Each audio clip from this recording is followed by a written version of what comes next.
We are in Christiania, Kopenhagen, Denmark. So it is one of the largest squats in the Western world, maybe in the world. 34 acres. Military base abandoned in 1970 and squatted in 1971. And as you can see, things just kind of developed from there. My father used to work in there, restoring old ovens that they bought in Switzerland and Austria and Germany, and they restored them in there and sold them all around. And it's I like being out here because it reminds me of all the good stuff.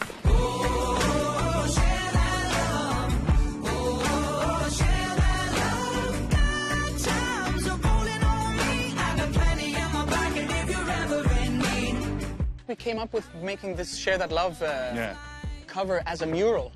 And I said, I know which building to do it on. I worked the door here for concerts. I worked the bar. I've played my own concerts in here. We do the Christmas for the Christmas list every year where I cook for like 120 lunch meals and almost 200 dinner meals for the people getting ready, making the stage. When the good times are rolling on me, I got plenty in my pocket if you've ever been me. Bad times nowhere on me, I got plenty in my pocket if you've ever been me. I'm not sure if it's open, but I mean it's such a magnificent building, and there's so much love being shared from right here. And there's no one in there right now, so we can't look.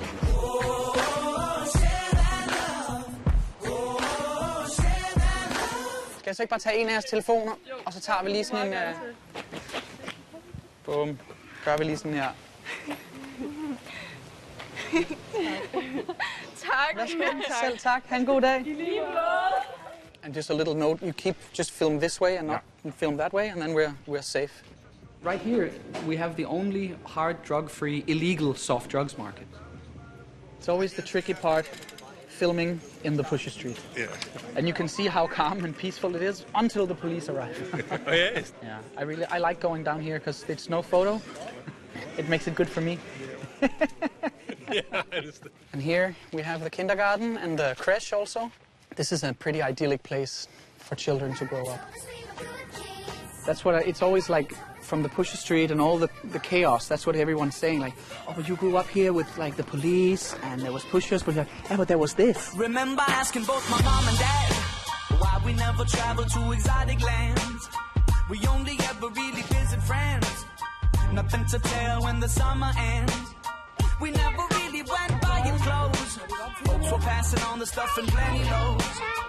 New shoes once a year and then out to play ball so we could ruin them. Mama said that it was okay. Mama said that it was quite alright. Our kind of people had a bed for the night, and it was okay.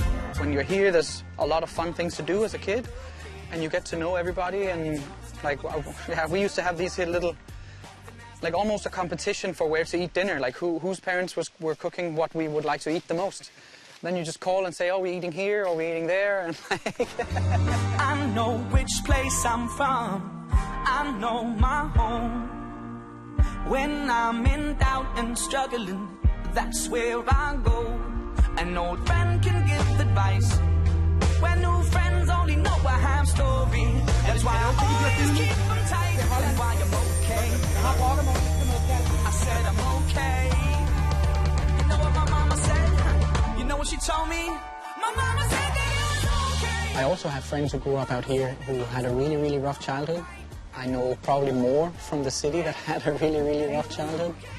Here at least we were close enough to know, like children that were having a rough childhood didn't have to hide it from me or the other guys who were living the life, because we knew. Like if one of the guys went home for dinner and came back and was like, yeah, there was no food, and like, then we're like, that's fine, we have a plate for you here. Do you want to talk about it? If not, well, we don't have to talk about it, only if you want to.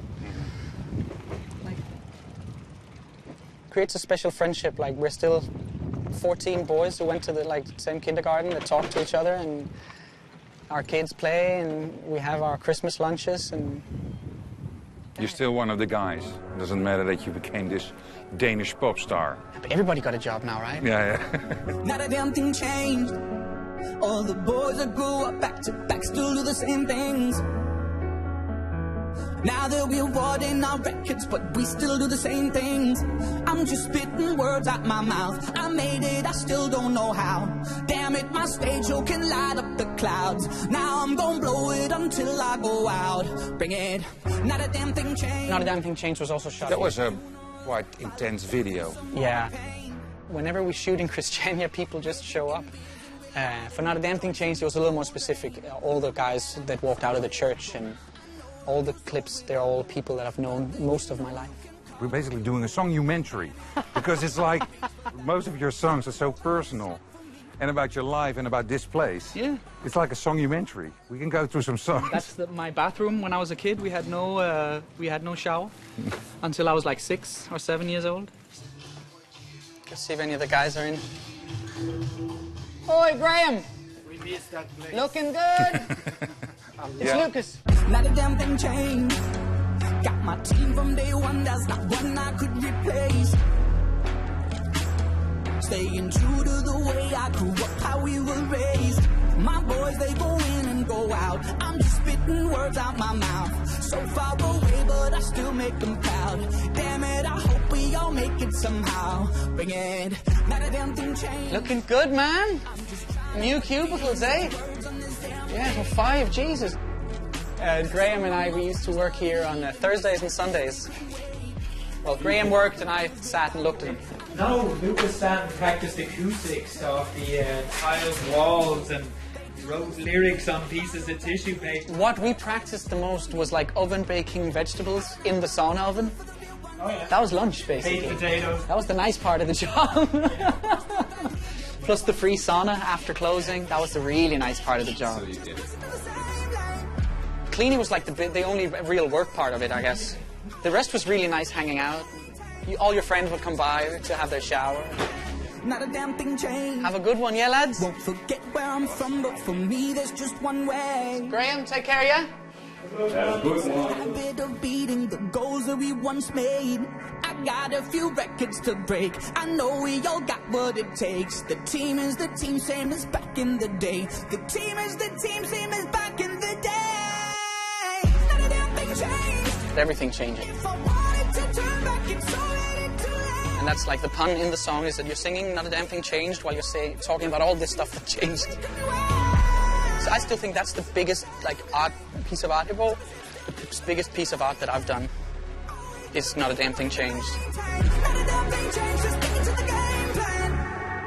And it's not written like other songs. I really like doing that.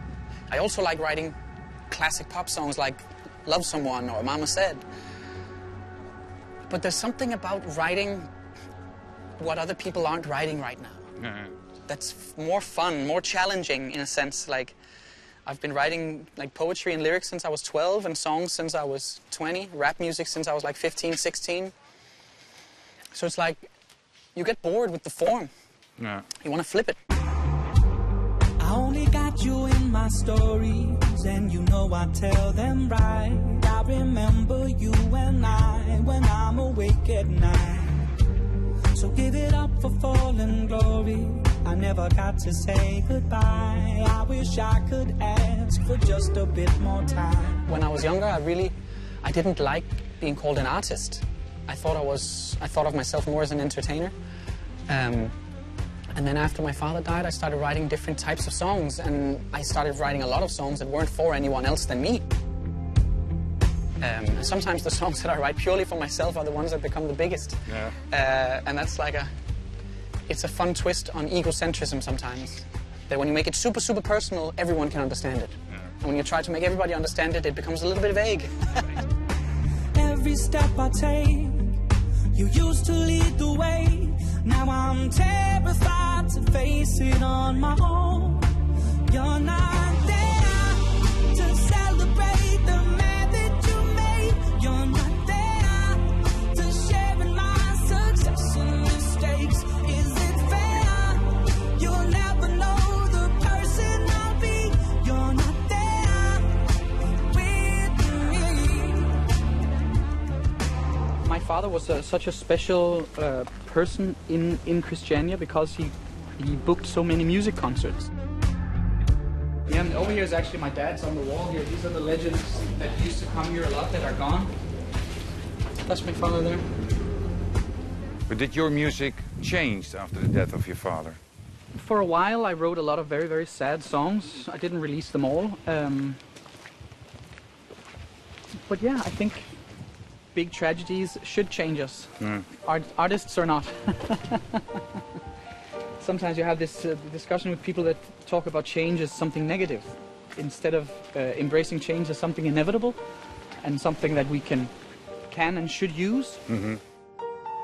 Once I was 7 years old, my mama told me, go make yourself some friends or you'll be lonely. Once I was 7 years old.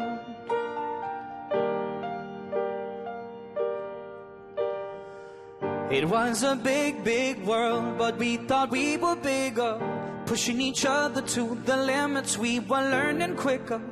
By 11, smoking herb and drinking burning liquor. Never rich, so we were out to make that steady figure. Once I was 11 years old, my daddy told me, go get yourself a wife or you'll be lonely. Once I was 11 years old.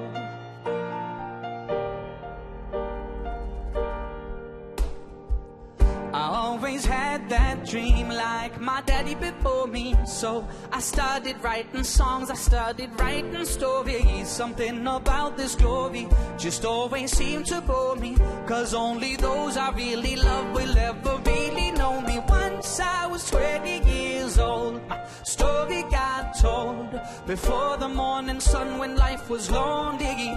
Once I was 20 years old.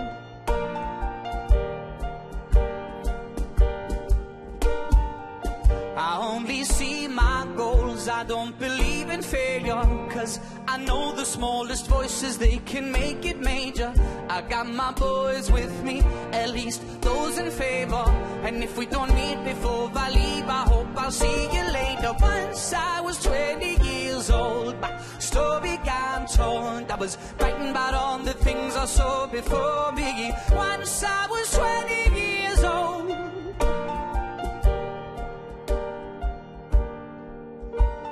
Soon we'll be 30 years old. Our songs have been sold. We've traveled around the world and we're still roaming. Soon we'll be 30 years old.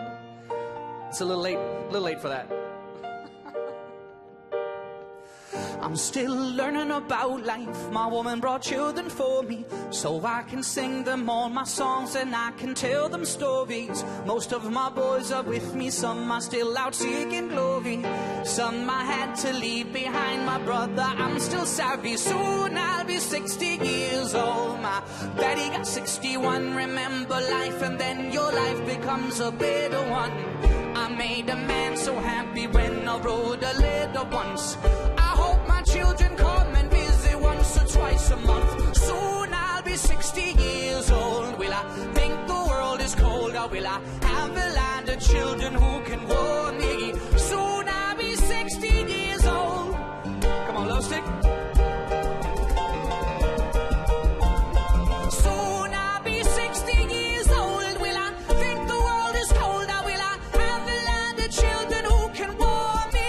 Soon I'll be 60 years old. I hear so many people say, like, why did you have to write such a sad song about growing older? Once I was 7 years old, my mama told me, go make yourself some friends or you'll be lonely. Once I was 7 years old. And I said, but there's nothing sad about it, because we all grow older. This is what happens.